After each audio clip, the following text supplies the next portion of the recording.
Ayan, narito na po ang sertipiko ng pagkilala para sa nagkamit ng ikatlong gantimpala sa patimpalak sa Ginoong Lakan at Binibining Lakambini Primary Level. Ang nakakamit po ng ikatlong gantimpala ay si Hugo Antonio A. Jonicio. At ang ating naman pong Lakambini na nagkamit ng ikatlong gantimpala ay si Trixie Grace M. Trinidad. Akyat kayo dito mga anak.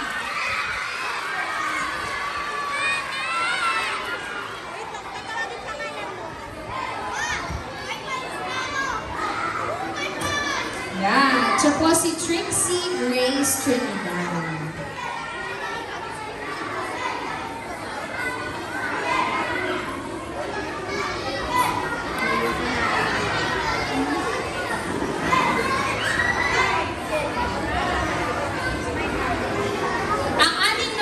Ginoong Lakan na nagkamit ng ikalawang gantimpala ay si Diamond Reach E. Francisco.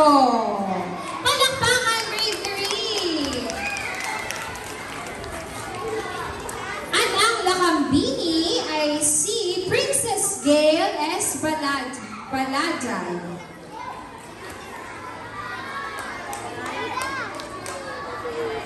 Sila po ang ating Binibining Lakambini at Ginoong Lakan na nagkamit ng ikalawang gantimpala.